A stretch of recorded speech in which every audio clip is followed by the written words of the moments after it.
Hello everybody. In this video, I want to talk about an important concept in chemistry known as equilibrium. And so far, we've been talking about the process of reactants going to products as if it was a pretty static thing. Reactants are just consumed and they produce products. What's instead actually true is that this is always a dynamic system. There is always going to be a rate at which reactants are converted to products and a rate at which products are converted to reactants.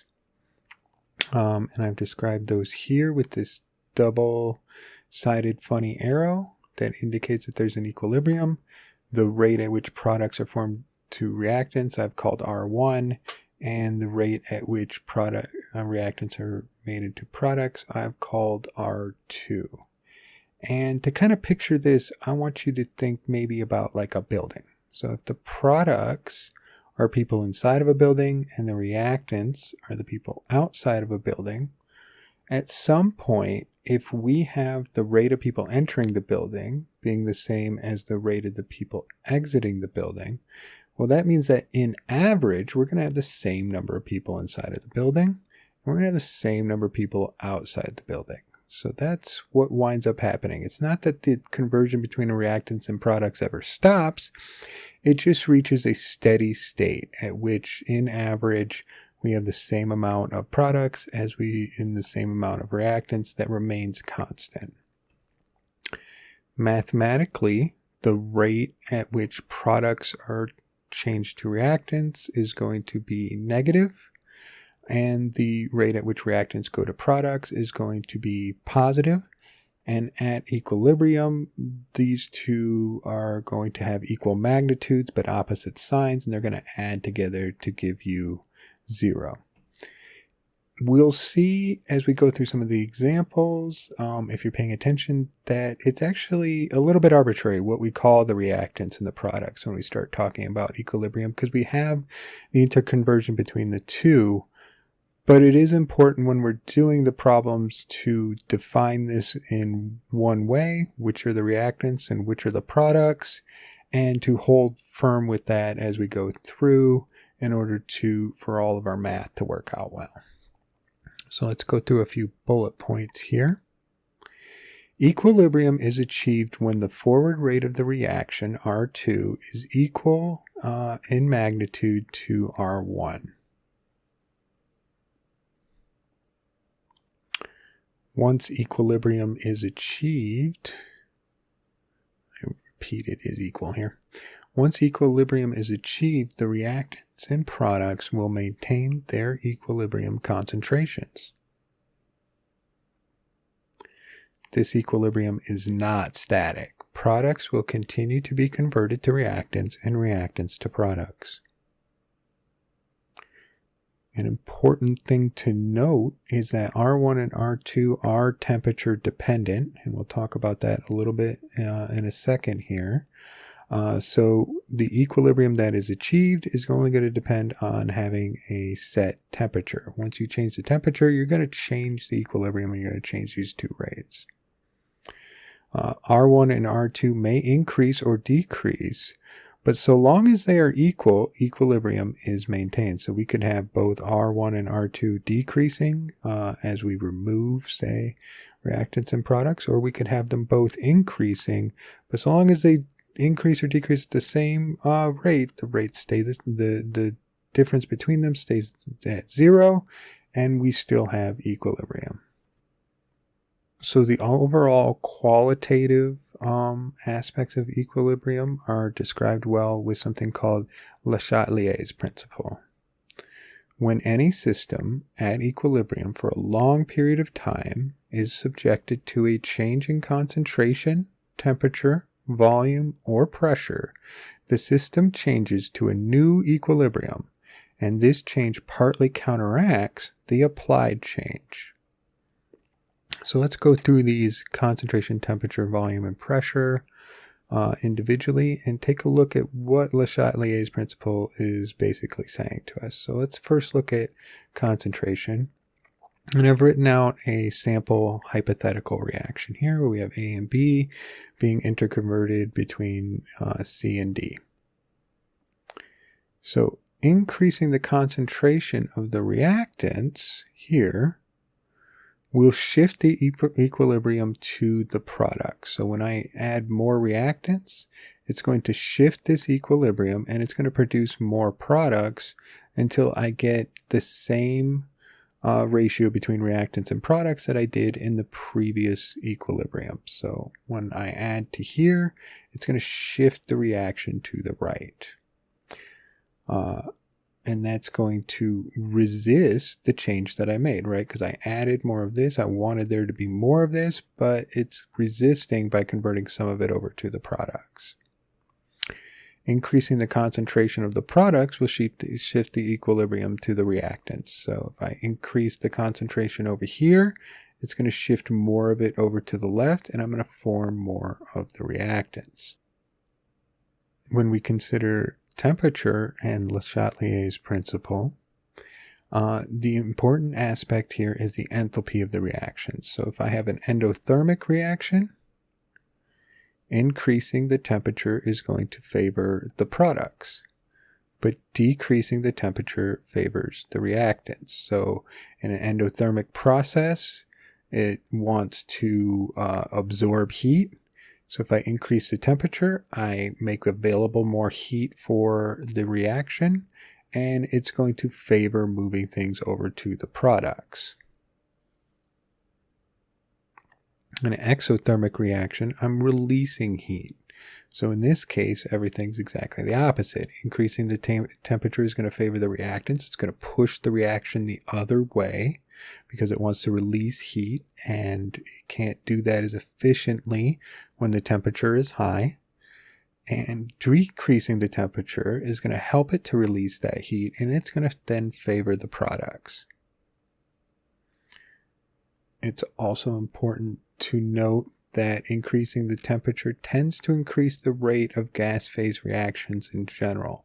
And the reason for that is that we need contact between our gas molecules in order to have a reaction occur between them. So we need collision of the reactant molecules, and when we increase the temperature, we increase the average kinetic energy, we increase the frequency of those collisions, and we give it more opportunity for two reactant gases to interact with one another. So I want to consider volume and pressure together when we're talking about Le Chatelier's principle.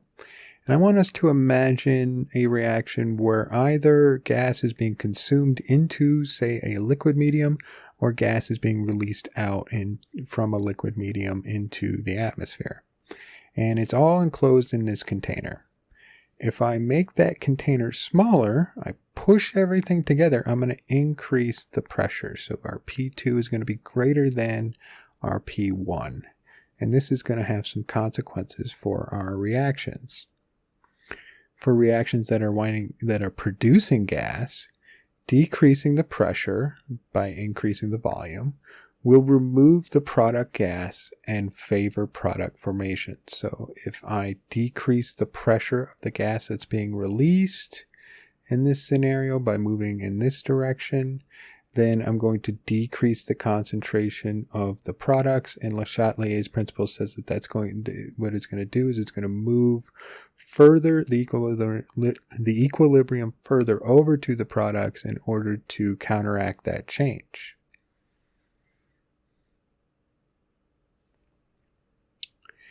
And similarly, increasing the pressure has the opposite effect. This is going to increase the concentration of the products and push things back over towards the reactant side. And then, of course, everything is reversed when we have reactions that consume gas. In this case, decreasing the pressure will make the reactant gas less available, decreasing the rate of the reaction. And increasing the pressure will increase the rate of the reaction. So when I increase the pressure, I increase the concentration of the reactant gas that's being consumed, and I'm able to get more to favor the formation of the product. when we look at the difference between a reaction that produces gas or a reaction that consumes gas, it's important to note that this is, again, a little bit arbitrary, right? It depends on what I'm calling the products and what I'm calling the reactants in this case. So now we've seen how we can talk about equilibrium in a qualitative sense, but we're scientists and we like to quantify things as much as possible. We like to put numbers to things, and we can do that with equilibrium.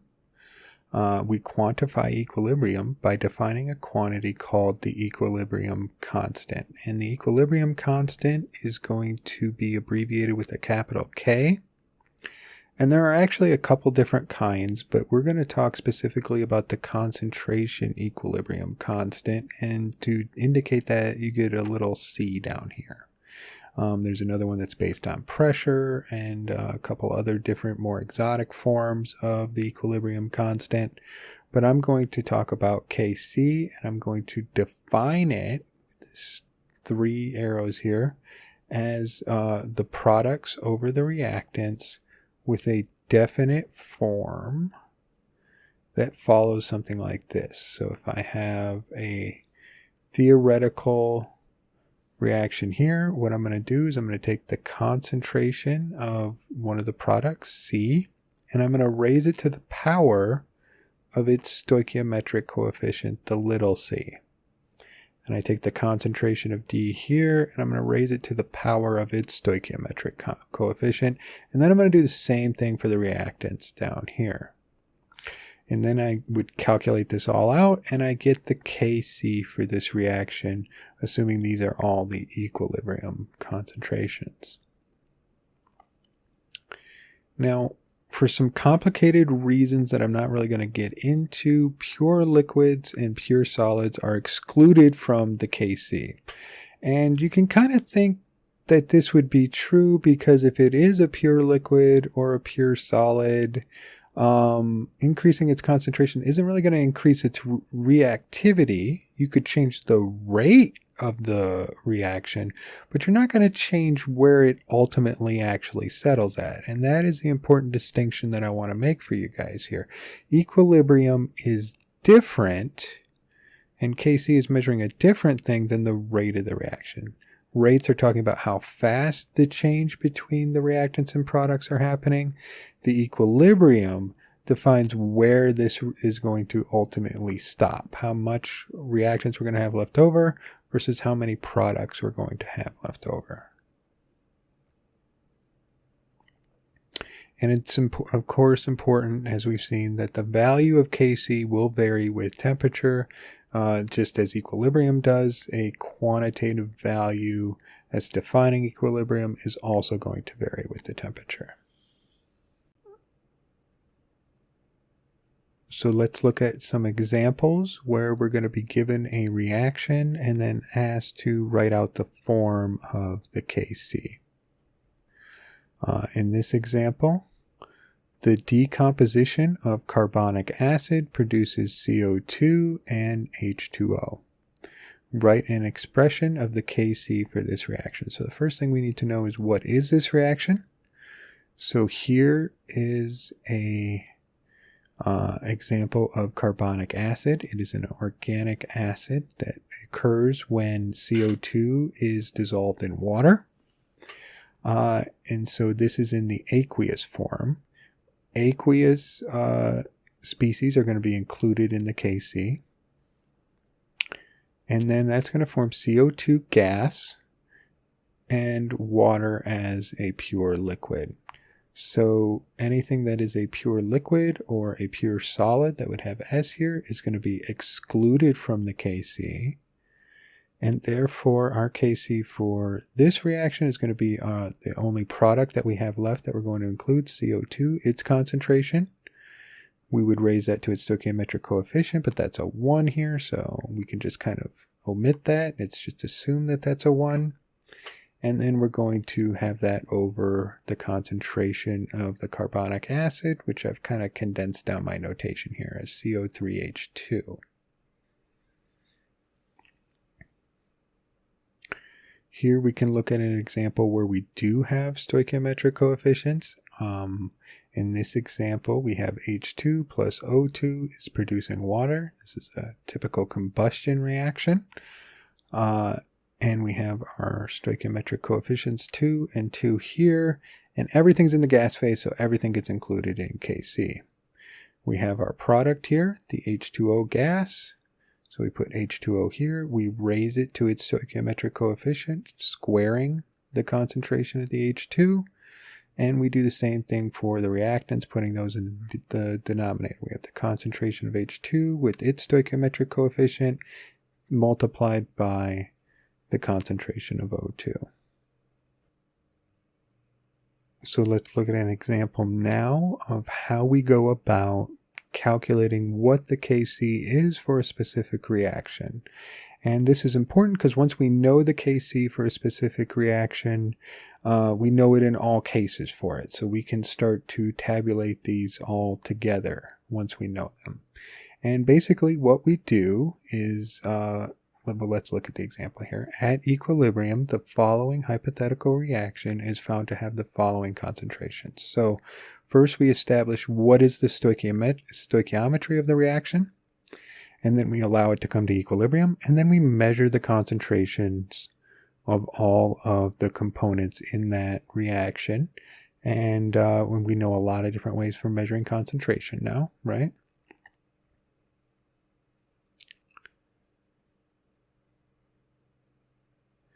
And then we go ahead and we develop our Kc equation for that reaction. We plug in the concentrations at equilibrium. And then we wind up calculating out the Kc for that value. And you can see here that the unit here would be 1 over molarity, which I wrote with a capital M and this superscripted -1 here, indicating like it would have like a -1 exponent to it. This is a typical way of writing something like 1 over molarity that you might see often. I just kind of wanted to introduce it to you here.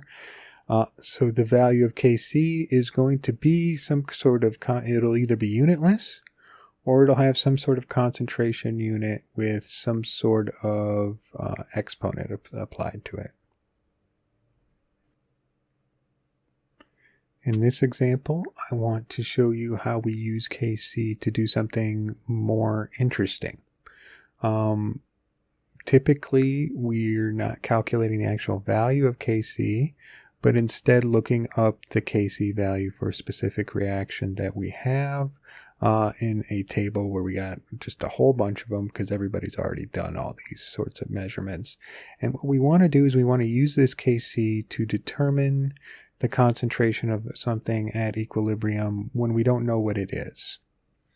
So in this example, the following reaction has a known Kc of 0.789 molar. When the reaction is allowed to come to equilibrium, the concentration of 3 components is measured. What is the concentration of the 4th component? So first we work out the stoichiometry of our reaction. And then we're given the concentration of 3 of them. We know what A's concentration is at equilibrium, we know what B's is, and we know what D's is. And the question is, what is the concentration of C? We write out our equation for this equilibrium constant, our Kc here. And then we go ahead and we solve for the concentration of C, because we now know this, this, this, and this. And we do a little bit of algebra. So I would multiply the denominator over to here, and I would wind up with Kc times this denominator here. And then I would divide D over, and the final thing I get is that C cubed is equal to Kc times the concentration of A squared times the concentration of B divided by the concentration of D. And then I need to apply the cubed root to this side of the equation in order to get the concentration of C all by itself. And I get this final form for what the concentration of C is going to be. After that, I just plug in my various values into the equation. You can see that after I multiply these all together, I'm going to wind up with molarity to the 4th power divided by a unit with just molarity here. I do this division and I get molarity cubed unit here. And then I have to do the cubed root, which is something that you're going to put into a calculator. Hopefully you know how to do that. And if you don't, you can contact me and I'll help you with that. And we're going to wind up with a final value of 2.35 molar. And that will be our concentration of C at equilibrium. So to wrap up our conversation about equilibrium, I want to talk about the reaction quotient. So reaction quotients, which are abbreviated with a capital Q, are used to define reactions that are not at equilibrium. QC, so meaning that this is the Q value for concentrations, has the same form as Kc, but a different numerical value. Okay, because we're not at equilibrium, QC is not going to equal Kc, even though it has the same mathematical form, because we're putting in concentrations that aren't the equilibrium concentrations. But what this means, because this is a ratio Kc, when there are more reactants present than would be at equilibrium, as would be true at the beginning of a reaction, say, QC is going to be less than Kc, because the denominator is going to be larger than it typically would be. When there is more product present, QC is going to be greater than Kc, because we're going to have more product than normally would be. The numerator will be larger. Therefore, when QC is less than Kc, the reaction proceeds in the forward direction. When QC is greater than Kc, the reaction proceeds in the reverse direction. When equilibrium is reached, Q does equal K, and the reaction quotient becomes our equilibrium constant. So let's take a look at an example where we're going to be using reaction quotients. The following hypothetical reaction is found to have reactants and products with these concentrations. So we have our stoichiometry all worked out for our hypothetical reaction, and we know what the concentrations are when we took our measurement. But this reaction is not completed yet. This reaction is, in fact, I should be using my double-headed arrows here. This reaction is, in fact, not at equilibrium.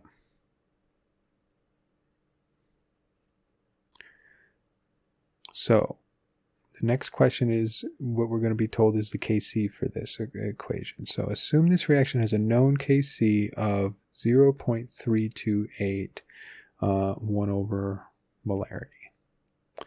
Is it at equilibrium? If not, in what direction will it proceed? So what we're going to do is we're going to calculate our QC. And we're going to do this by having the same form that we had for our Kc, right? Where we're looking at these concentrations, we're putting the products over the reactants and we're raising them to their powers. We're going to input the concentrations that we're given, and we're going to get our QC value. Now, if this value was equal to the Kc value, we could say that this reaction is at equilibrium. But it's not. Instead, this QC value is greater than our Kc.